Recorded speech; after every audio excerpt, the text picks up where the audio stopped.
بسم اللہ الرحمن الرحیم الحمد للہ رب العالمین والصلاة والسلام علی رسولہ محمد وعلی آلہ وصحبہ اجمعین اما بعد قال اللہ تعالی کنتم خیر امۃ اخرجت للناس تأمرون بالمعروف وتنہون عن المنکر وتؤمنون باللہ۔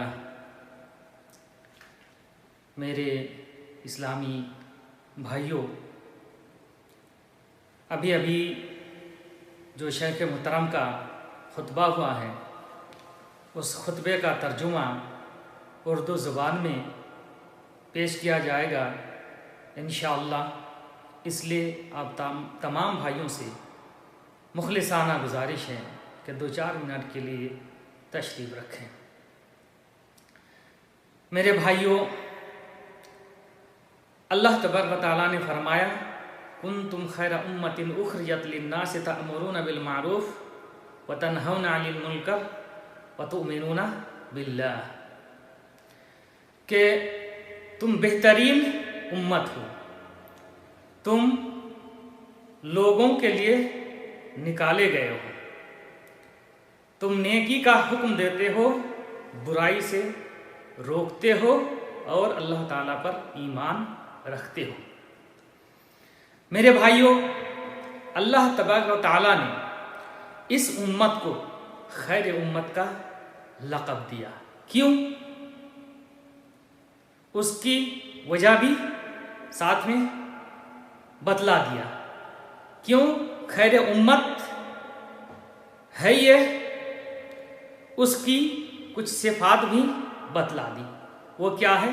کنتم خیر امۃ اخرجت للناس تأمرون بالمعروف وتنہون عن المنکر وتؤمنون باللہ، کہ تم بہترین امت ہو، لوگوں کے لیے نکالے گئے ہو۔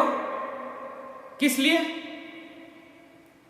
تأمرون بالمعروف، نیکی کا حکم دیتے ہو اور برائیوں سے روکتے ہو اور اللہ تعالیٰ پر ایمان رکھتے ہو۔ یہاں 3 صفتیں ہیں: نیکی کا حکم دینا، برائی سے روکنا اور اللہ تعالیٰ پر ایمان رکھنا۔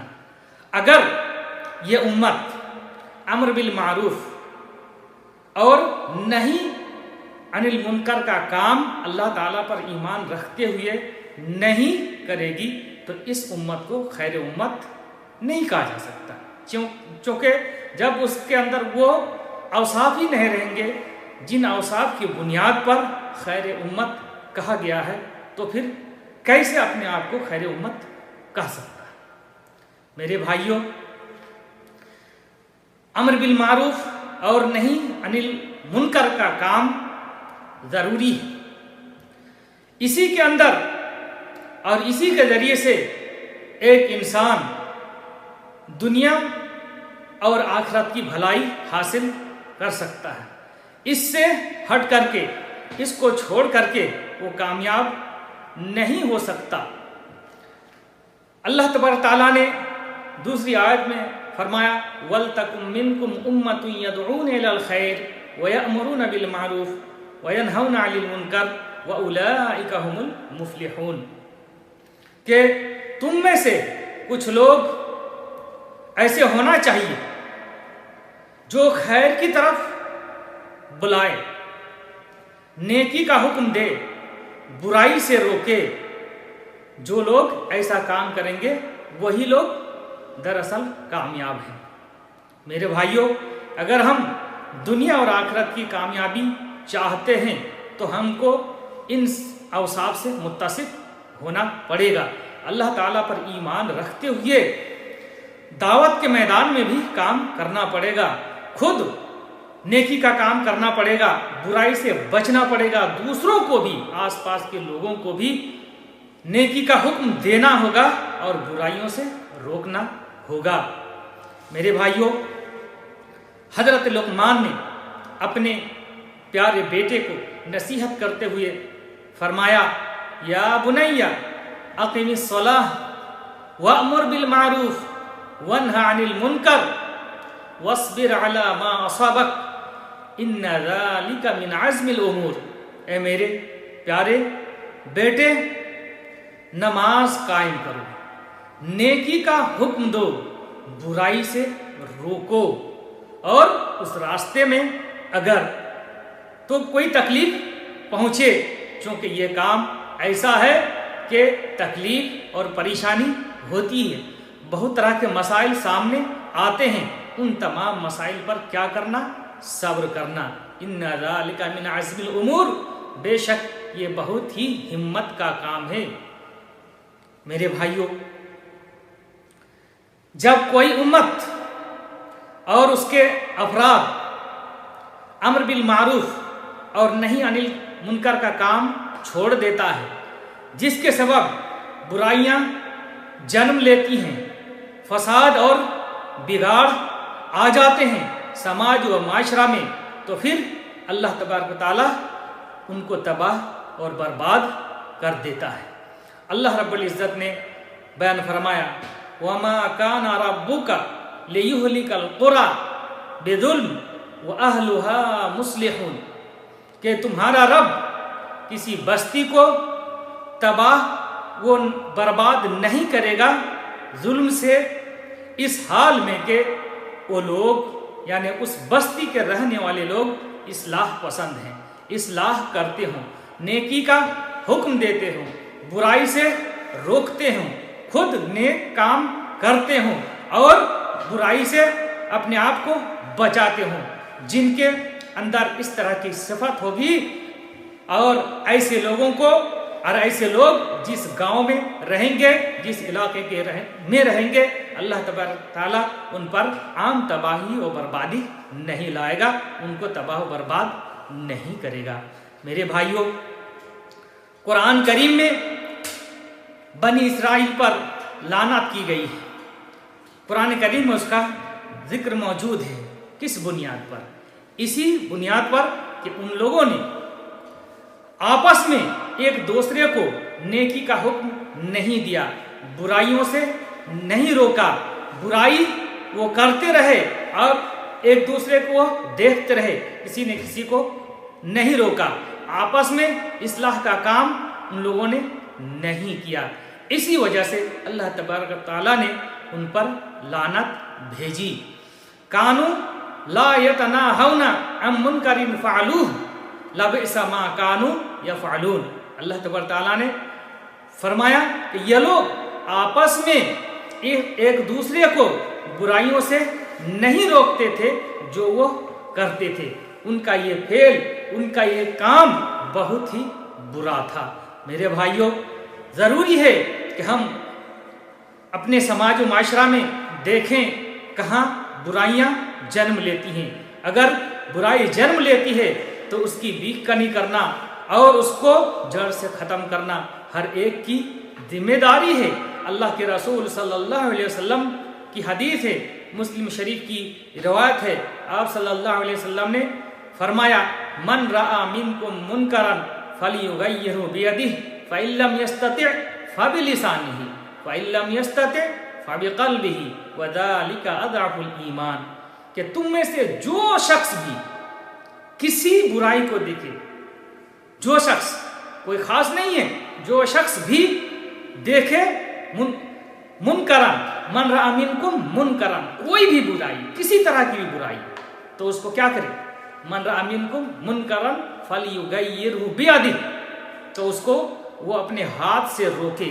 اگر ہاتھ سے روکنے کی طاقت ہے تو ہاتھ سے روکے گا، اگر برائی نہیں رکتی ہے تو ہاتھ کا بھی استعمال کر کے اس کو روکے، اور اگر ہاتھ کا استعمال نہیں کر سکتا تو دوسرے درجے میں اس کو زبان کا استعمال کرنا ہے، بول کر کے اور سمجھا بجھا کر کے اس برائی کو سماج و معاشرہ سے ختم کرنا ہے، یہ ان کی ذمہ داری ہے۔ اگر ایسا بھی نہیں کر سکتا، زبان بھی نہیں کھول سکتا، تو کیا کرے؟ وہ دل سے اس برائی کو، اس منکر کام کو خراب جانے، اس کو ناپسند کرے، اور جہاں یہ برائی ہو رہی ہو وہاں وہ نہ جائے. ایسے لوگ جو اس برائی میں مبتلا ہیں ان لوگوں سے دوری بنائے رکھے. یہ ایمان کا جو ہے سب سے کمتر درجہ ہے. تو میرے بھائیوں، ہر ایک کو برائی سے روکنا اور نیکی کا حکم دینا ضروری ہے. بہت سارے ایسے لوگ ہیں جو اپنے گھر کے ذمہ دار ہیں، ان کی آنکھوں کے سامنے برائیاں ہوتی ہیں، وہ ان کو روکتے نہیں ہیں. ان کو روکنا ضروری ہے. ہر شخص اپنی حد تک مسئول اور ذمہ دار ہے. ایک گھر ہے، گھر کے چند افراد ہیں، گھر کے جو ذمہ دار ہیں ان کے لیے ضروری ہے کہ گھر والوں کا جائزہ لے، دیکھے کہاں برائی ہو رہی ہے. اگر برائی ہو رہی ہے تو اس کا روکنا اس کی ذمہ داری ہے. یہ اللہ تبارک تعالیٰ کہ یہاں مسئول ہوگا، ان سے پوچھا جائے گا کہ اس نے روکا یا نہیں روکا. جہاں وہ دنیا کے تمام امور اور تمام مسائل اپنی فیملی کے لیے، اپنے گھر والوں کے لیے حل کرتے ہیں، تو یہ مسئلہ اور یہ پریشانی اور یہ برائی جو اس کے فیملی میں، اس کے خاندان میں جنم لے چکی ہے، اس کو بھی ختم کرنا اس کی ذمہ داری ہے. میرے بھائیوں، امر بالمعروف اور نہی عن المنکر یہ بہت ہی عظیم فریضہ ہے. اور سماج میں اور اس امت میں کچھ ایسے مخصوص لوگ ہونے چاہیے جو سماج کے اندر، معاشرہ کے اندر جس طرح دعوت کا کام ہونا چاہیے اصولی طور پر وہ کرے. یہ ان کی ذمہ داری ہے، ایسے افراد ہونا چاہیے. اور یہ امر بالمعروف اور نہی عن المنکر کا کام یہ فرض کفایہ ہے. کچھ افراد اگر سماج کے اندر تیار ہیں اور وہ پوری طرح سماج کے اندر جنم لینے والی برائیوں کو ختم کرنے کی کوشش کرتا ہے اور اس میں کامیاب رہتا ہے اور نیکیوں کا حکم دیتا ہے، اس طرح کر کے ایک اسلامی سماج و معاشرہ بنا لیتا ہے، تو تمام لوگوں کی طرف سے جو سماج میں رہتے ہیں ذمہ داری ادا ہو جائے گی. اور اگر ایسا نہیں ہوتا ہے، برائی پہ برائی جنم لیتی جاتی ہے اور نیکی کا حکم نہیں ہوتا ہے، فساد و بگاڑ آ جاتے ہیں سماج معاشرہ میں، تو پھر سماج کا ایک ایک فرد اللہ تبارک تعالیٰ کے یہاں ذمہ دار ہوگا، اس کو وہاں جواب دینا پڑے گا اور اللہ تبارک تعالیٰ اس کی گرفت کرے گا. اللہ تبارک و تعالیٰ سے دعا ہے کہ اللہ تبارک و تعالیٰ ہم لوگوں کو امر بالمعروف اور نہی عن المنکر کا کام سمجھنے کی توفیق عطا فرمائے اور اس کو عملی میدان میں جا کر کے عملی جامہ پہنانے کی بھی توفیق عطا فرمائے. سب سے پہلے اللہ تبارک تعالیٰ اپنے آپ کو نیک راستے پر قائم رہنے کی توفیق دے، برائی سے بچنے کی توفیق دے. اس کے بعد سماج معاشرہ کی اصلاح کرنے کی توفیق عطا فرمائے، سماج کے اندر نیکیوں کو پھیلانے کی توفیق عطا فرمائے. اللہ رب العزت جب تک ہم لوگوں کو زندہ رکھے، صحیح ایمان، صحیح عقیدے اور صحیح عمل کی توفیق بخشے. اور اللہ رب العزت جب بھی ہمارا خاتمہ فرمائے تو ہمارا خاتمہ بالخیر فرمائے اور ہماری زبان کا آخری کلمہ توحید لا الہ الا اللہ وصلی اللہ علی نبینا محمد وعلی آلہ وصحبہ اجمعین وجزاکم اللہ خیرا.